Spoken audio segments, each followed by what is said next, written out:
Because मैं एक ऐसे एनिमे की बात करने वाली हूँ जिसको मैंने बिंज वॉच किया है। मैं बात कर रही हूँ दोस्तों गॉड ऑफ हाई स्कूल की, जो कि 2020 में आई थी। क्रंचीरोल और वेबटून की ओरिजिनल सीरीज है ये दोस्तों, क्योंकि पूरे एनिमे के दौरान क्रंचीरोल और वेबटून के यहाँ पे बहुत सारे बैनर देखने को मिल जाएंगे आपको। पूरे एनिमे को देखने का रीजन मेरा एक ही था, क्योंकि रील में मेरे ये फीड आई थी।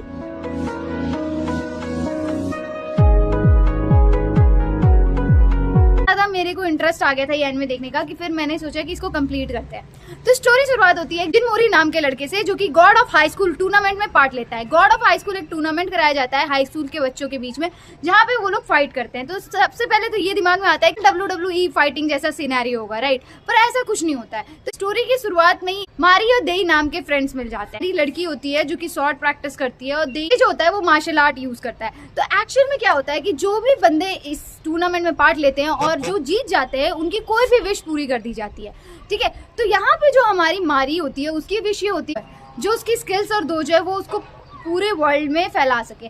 वहीं पे जो दाई होता है, मेन रीजन इस कंपटीशन में पार्ट लेने का ये होता है कि इसका दोस्त जो होता है वो एडमिट होता है और उसकी दवाई के पैसे के लिए इसको ये टूर्नामेंट जीतना होता है। इसी तरीके से इनकी स्टोरी स्टार्ट होती है। भाई काफी फाइट्स होती हैं। नॉर्मल सी स्टोरी नहीं है जहाँ पे बच्चे फाइट कर रहे हैं। स्टोरी गॉड्स स्प्रेड्स से भी रिलेटेड है। तो यहाँ दिखाया जाता है पूरे टूर्नामेंट को जो होस्ट करता है पार्क म्यूजिन उसका नाम होता है। भाई वो बंदा इतना ओवर पावर्ड होता है कि वो अपनी टेक्निक से पूरा आइलैंड डिस्ट्रॉय कर देता है। इसके साथ एक और बहुत ही ओवर पावर्ड कैरेक्टर है जिसका नाम है जाय ताइजिन, मतलब आप गार्ड समझ लो एक तरीके से गार्ड, ठीक है? तो वो जिन मोरी का ग्रैंडफादर होता है और वो उसे बचपन से बहुत प्यार से रखता है, पर एक टाइम के बाद वो वहां से चला जाता है। इसके बाद जिन मोरी अकेले ही रहता है, अपने स्कूल सारी चीजें वो खुद हैंडल करता है, दोस्त भी वो बनाता है। तो इस कंपटीशन में लिटरली ये लोग लड़ रहे होते हैं और इन लोगों को कुछ भी आगे पीछे का पता नहीं होता है। अपनी लाइफ में ये एंजॉय कर रहे होते हैं। एक्चुअल में जो पार्क म्यूजियन होता है उसका इस पूरे कंपटीशन को कराने का मेन रीजन होता है की को ऑब्टेन करना।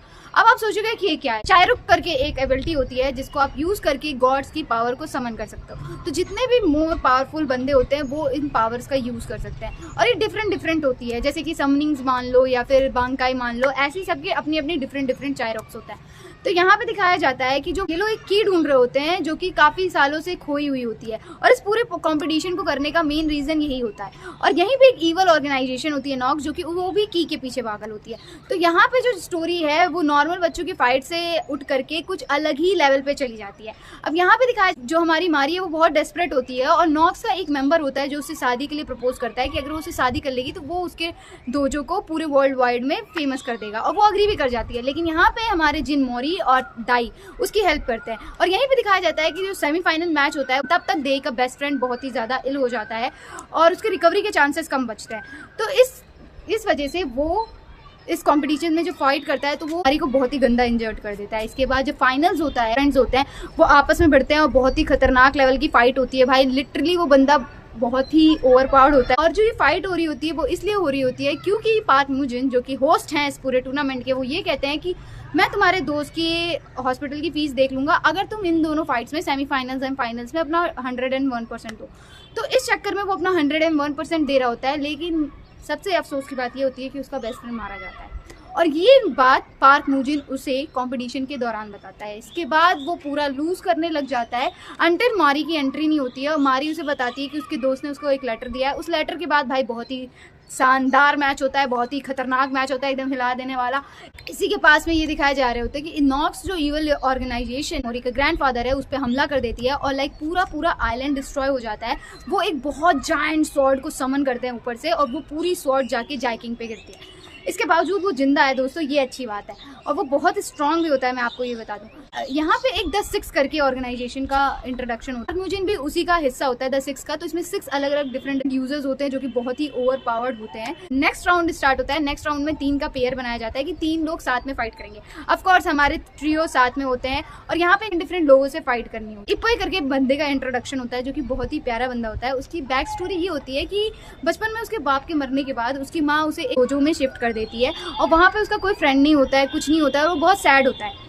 वहाँ पे फिर जाइकिंग की एंट्री होती है, अपने पोते को लेके आता है और उसे बुक देता है कि ये तुम्हारे ग्रैंडफादर की बुक है और इसमें सारे टेक्निक्स हैं जो कि तुम्हारे ग्रैंडफादर ने ओरिजिनेट किए थे, तो तुम इसे प्रैक्टिस करो। और वो उसे ये भी कहता है कि एक टाइम आएगा जब मेरा पोता जॉय मोरी वो बड़ा हो जाएगा तो तुम उसे प्लीज ट्रेन करना मेरी जगह पे, ठीक है? तो यहाँ पे जब जयमोरी और इप्पोय मिलते हैं तो इप्पोय जयमोरी को as a small brother treat करता है, और जब फाइनली इनकी फाइट भी होती है ना दोस्तों, तो वो मतलब इसको कॉन्स्टेंटली पुश कर रहा होता है, कॉन्स्टेंटली उसको चीज़ें सिखा रहा होता है, और ऐसा लगता है कि बड़ा भाई छोटे भाई के साथ मतलब होता नहीं है बॉन्ड, बहुत ही प्यारा मतलब बॉन्डिंग होती है। और जयमोरी ऑलमोस्ट हमारे इप्पोय को हरा देते हैं, पर फिर पता चलता है कि इप्पोय के अंदर की होती है, और वो की होती है नाइन टेल फॉक्स की। लिटरली जब फर्स्ट टाइम वो ट्रांसफॉर्म होता है भाई, वो नारुतो जैसा दिखता है, लाइक नारुतो इन सेज मोड भाई, उसकी तरह टोटल वाइब। ऊपर से जो वो जैकेट पहनता है ना, उसमें क्लाउड्स बने हुए हैं, एंड दैट गिव्स अकाट्स की वाइब। और फिर यहाँ पे इसी दौरान, जिस दौरान इनकी फाइट हो रही है, उसी दौरान जो बंदा मेरे को बहुत पसंद था, जिसकी वजह से मैंने पूरी शो देखी, उसका इंट्रोडक्शन फाइनली हो जाता है। तो वो डांस करते हुए इंट्रोड्यूस होता है, लाइक लिटरली इतना गूज़बम्प, ज़्यादा नहीं है, 5 से 6 मिनट का उसका पूरा कैमियो है पूरी सीरीज के अंदर, और he is so bad S. तो यहाँ एक्चुअल में नॉक्स उस टूर्नामेंट पे हमला कर देता है, और वो जो स्वॉर्ड होती है वो लटक रही होती है लोगों के अरेना के ऊपर, और जार्क मुजिन होता है वो अपनी पावर से उसको रोक रहा होता है, जो कि काफ़ी अनबेरेबल होती है। तो वहाँ पे जो ये कैरेक्टर है जो मुझे पसंद है वो इंट्रोड्यूस होता है, वो उसे हेल्प करता है, यहाँ पे जो की है वो अनलीश हो गया। अब इसकी स्टोरी क्या है? स्टोरी ये है दोस्तों कि ये पूरे वर्ल्ड में बहुत सारे फाइटर्स होते हैं, अलग अलग पावर्स हैं, और वो पावर्स वो समन करते हैं, बोरो करते हैं किसी स्पिरिट या गॉड से। तो बहुत साल पहले, बहुत साल सेंचुरीज पहले एक गॉड हुआ करता था, उसके पास 9 टेल फॉक्स स्पिरिट थी, तो वो उसके साथ रहती थी और उसको सारी चीजें में हेल्प करती थी। लेकिन एक दिन वो गॉड जो वो इस स्पिरिट से डरने लग जाता है, तो वो इस पे हमला कर देता है। इसके रेज की वजह से जो स्पिरिट होती है, 9 टेल स्पिरिट होती है, वो पूरे वर्ल्ड में डिस्ट्रक्शन ला देती है, और उसका एक ही एम होता है, कितने भी बंदे हैं जिनके पास गॉड्स की पावर है, उनसे वो पावर छीन लेना। बहुत सालों तक का डिस्ट्रक्शन करने के बाद वो स्पिरिट जो होती है अल्टीमेटली सो जाती है, और वो जो स्पिरिट सोती है वो एक की जनरेट हो जाती है उसकी पावर की, और वो की जो होती है वो इस वक्त इप्पोय के अंदर होती है। अब इसी के साथ ये पता चल, जो हमारे मेन प्रोटोगनिस्ट है जयमोरी, वो एक्चुअल में मंकी गॉड है, और मंकी गॉड का रीइंकार्नेशन है, जो कि लिटरली मुझे लूफी की याद दिला देता है। अब यहाँ पे इन लोगों की फाइट होती है, और पता नहीं चलता है कि इसने क्या किया, पूरी पावर अनलीश नहीं होती है, लिटिल बिट पावर अनलीश होती है। यहीं पे फिर एक और विलन का इंट्रोडक्शन होता है, जिसका नाम होता है जेगल। तो भाई जेगल बहुत ही खतरनाक बंदा होता है, मुझे नहीं पता उसके साथ क्या दिक्कत है, उसका चायरॉक भी बहुत ज़्यादा डिस्ट्रक्टिव होता है। तो यहाँ फाइट चल रही होती है की ऑब्टेन करने की, और इसी दौरान उसने बहुत सारे लोगों को इंजर्ड कर दिया होता है, जिसका इप्पोय भी बहुत ज़्यादा हर्ट हो जाता है। और इन सब के फाइट के बीच में क्या होता है, जो हमारे नॉक्स के लीडर हैं एक्चुअल में, वो पूरा लिटरल गॉड को समन कर देता है, स्वॉर्ड के साथ देता है, और बहुत सारे क्रीचर्स, वियर्ड क्रीचर्स को समन कर देता है। और यहाँ पे बहुत खतरनाक फाइट हो रही थी। सियोल, जो साउथ कोरिया का एरिया है सियोल, उसका पूरा रीजन होता है। और यहाँ पे दिखाया जाता है जो सबसे तगड़ी चीज़ है वो अब आती है दोस्तों, वो ये होती है कि जो सियोल है उस पे अमेरिका ने न्यूक्लियर वेपन छोड़ दिया है। यहाँ पार्क म्यूजिन उस सॉर्ड को और गॉड को रोक रहा होता है अपनी पावर से, और यहाँ पे अमेरिका वालों ने न्यूक्लियर बॉम्ब 6-7 बॉम्ब छोड़ दिया। यहाँ पे इवेंचुअली एक ग्रैंडफादर इंट्रोडक्शन होता है, जिसका पोता भी जेगल के हाथों मारा जाता है, तो वो बदला लेना चाहता है नॉक्स के लीडर से। तो एक्चुअल में उसके पास वॉन्ड होती है, और मुझे लगता है ही वॉज मैजिशियन, या फिर उसकी पावर किसी और तरीके से वर्क करती होगी। उसने सियोल के जितने लोग थे, लाइक 1 मिलियन आबादी होगी, उन सबको टेलीपोर्ट कर दिया था कहीं और। Like seriously I was what, कि भाई ये बुड्ढा, मतलब उसने सीरियसली, मैं ऐसी थी कि भाई क्या क्रेजी, भाई क्रेजी।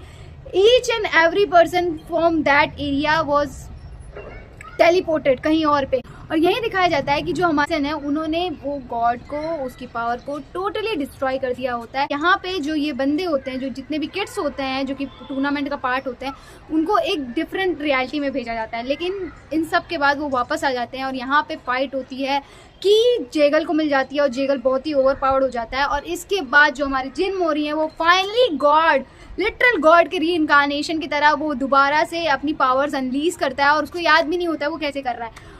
और वो पावर अनलीश करके इतना खतरनाक उनका फाइटिंग सीन होता है, लाइक लिटरली। और जो उसका वेपन होता है, मुझे नहीं पता, कुछ मंकी गॉड गेम है, उसमें जो वेपन बढ़ता छोटा होता है वो कान से निकालता है, राइट, वो लिटरली वैसा कुछ वेपन होता है उसका, जिससे वो हमला कर रहा होता है। और ऐसे ही बहुत भयंकर फाइट होती है इन लोगों की। अल्टीमेटली जेगल अपना ह्यूमन फॉर्म पूरा डिस्ट्रॉय हो जाता है, और वो कुछ अलग ही आइडेंटिटी बन जाता है। फिर ये 4 बंदे साथ में फाइट करते हैं, दैट इज जयमोरी, मारी, देही और इप्पोय। भाई स्टोरी बहुत ही प्यारी है, कि बहुत ही स्वीट है, फैमिली की वैल्यू है, फ्रेंड्स की वैल्यू है।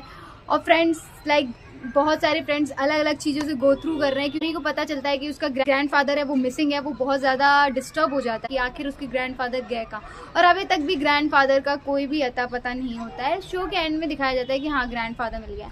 और मैं आपको ये बताना चाहूँगी, पार्क मुझे कितना भी बेकार लगे पर अभी तक वो हीरो ही है। He is a nice guy अभी तक। आगे पता नहीं क्या होगा सेकंड सीजन का, अब मैं वेट कर रही हूँ क्योंकि काफ़ी ज़्यादा इंटरेस्टिंग लगी मुझे ये एनिमे। एक भी पल ऐसा नहीं था जो मुझे लगा वेस्टेड है भाई, बहुत ही इंटरेस्टिंग स्टोरी थी। और ख़ासकर उनके बचपन के पल जब वो छोटे छोटे थे गोल गोल से उनके गाल, मैं क्या बोलूँ, बहुत क्यूट, मतलब बहुत ही होलसम एनिमे है।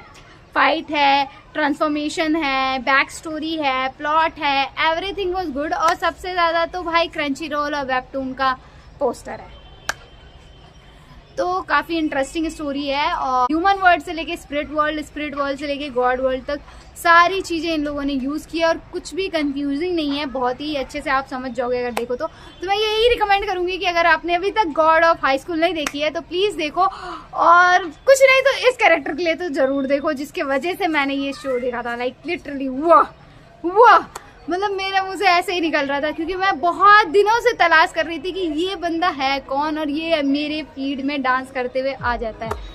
So he is from God of high school और सिर्फ 13 एपिसोड है दोस्तों, आपको बता दूं। और आज के लिए बस इतना है। Keep liking, sharing, commenting my videos, also subscribe my channel for more such content. सायोनारा, नकमत अच्छी, बाय बाय।